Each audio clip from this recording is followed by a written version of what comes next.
The Boys and the Umbrella Academy are two shows that follow a similar formula and both arrived on our screens in the exact same year, 2019. Endgame had just been released, and the fatigue of the MCU was starting to enter our lives.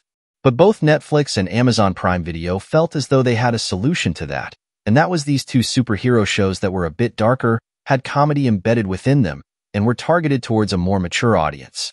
The Umbrella Academy recently came to a close and drew in the lowest-rated episode it ever produced in its finale, while The Boys released its penultimate season and just broke all of Amazon Prime Video's viewing records. This shows that the two shows that arrived at the same time are going out in two completely different ways. But why is that when they were once so close in quality? What's caused them to drift further and further apart? Well, I thought I'd look at exactly that and answer what's happened. So, let's get into it. Here is why The Boys has outlived the Umbrella Academy. Just to let you know, this video will contain spoilers. The difference in source material. One thing that we've seen over the years is that when a show drifts from its source material or continues beyond it, it often takes a huge decline in terms of quality. Most famously, this happened with Game of Thrones. With regards to the Umbrella Academy, that's exactly what happened. The first two seasons had material to go off and were considered the best two seasons of the show, with the season finale of the second season almost bagging a 9 on IMDb. But then, once season 3 came around, there was no new material for the show to go off, even though the volume of the comic that was announced was titled The Sparrow Academy, and they focused on that. It hadn't been released and still hasn't to this day. That was where the decline in the show truly started, as they had to go off on their own. When it came to the final season, it was obviously up to the writers of the show to create an ending themselves. Without the original creators behind the work or having the work out there, it's truly difficult to understand the world they created in the way they do. As we saw, the ending we received was extremely poor, showing that this show was kind of solely relying on the source material for its success in storytelling. It needed those reference points to be able to create something that was heavily inspired.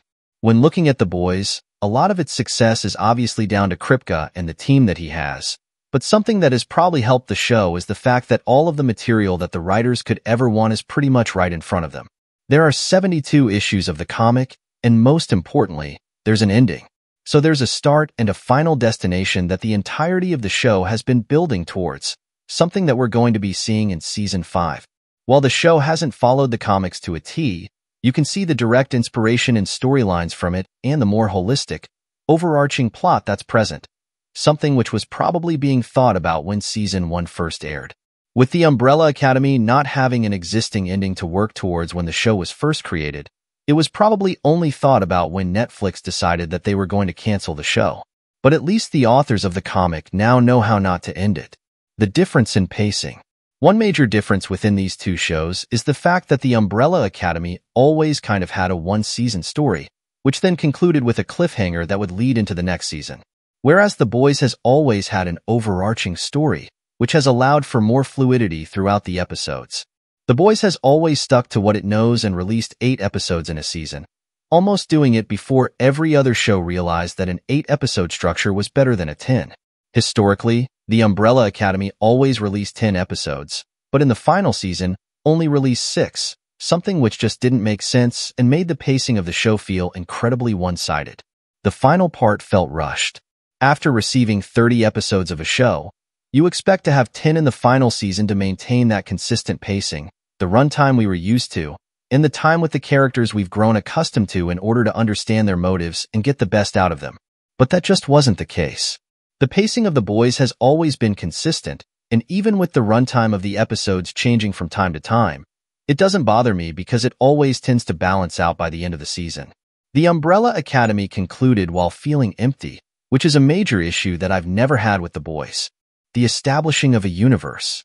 One thing that has helped The Boys and a reason why it's probably still going strong is the fact that it felt like an entire universe was created within the show, and it's incredibly consistent. Whether that be the flashbacks we often see from time to time with Soldier Boy, the trauma that Homelander endured which impacts him in the present day and is a main reason why he's the way he is, the spin-off show Gen V, or even their social media presence in our world. There's been constant development from the moment the show first aired, and everything interconnects to a wider, bigger picture, the VCU. That's not to say that Gen V is a reason why The Boys is so good, but it adds another layer to it, and Season 4's connected story gave the show a new perspective, following a different part of that very world. When looking at the Umbrella Academy, the fact that it's a show based on multiple different timelines should have allowed for endless possibilities. The introduction of the Sparrow Academy was a good move for the show, but the way it was handled was just poor. This was the chance for the Umbrella Academy to really branch out and provide a different layer to its story by introducing new characters after 20 episodes, but it just didn't work at all. I'd also say the level of trauma that the children endured when they were younger was something that kind of got forgotten as time went on. Unlike Homelander, who still remembered everything, these siblings remembered, but none of them really had lasting effects. I'd say Victor was the one that mainly did, but in Season 4, it kind of felt shoehorned in. The villain.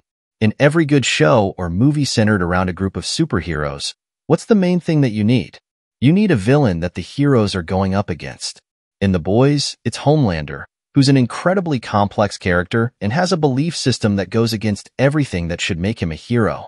It's been interesting and entertaining watching his descent into darkness and him gradually gain the power he's always wanted.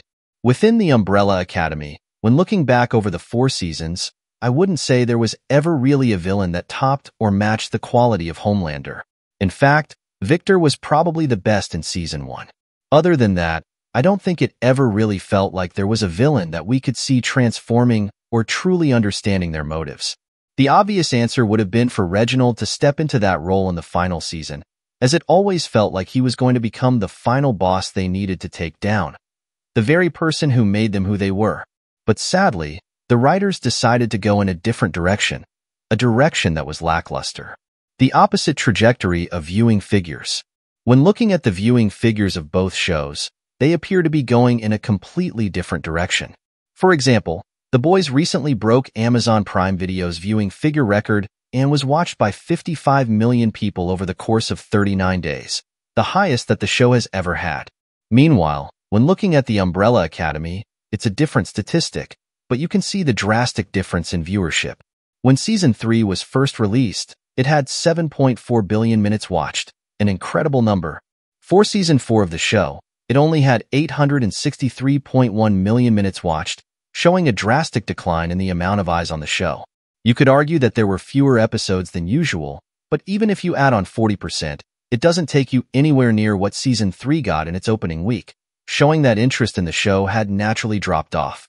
The Boys has a huge social media presence as well, and the virality of the show is something that definitely helps it, which is something the Umbrella Academy has never really been able to capture.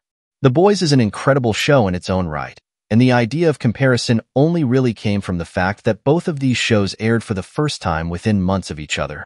They're both based around a group of heroes, and one of them is still going extremely strong, while the other has just died a death that I don't think any of us could have ever imagined after watching the first 2 seasons of the show. So, there you have it. Why The Boys has outlived the Umbrella Academy. If you want to see a breakdown of Season 4 of The Boys or a video on how I feel the Umbrella Academy should have ended, then click on the card in the top corner. Alternatively, you can head over to my channel where you'll find them all. Why do you think The Boys has outlived the Umbrella Academy? Let me know your thoughts in the comments. As always, thanks for tuning into the video, and I'll see you in the next one.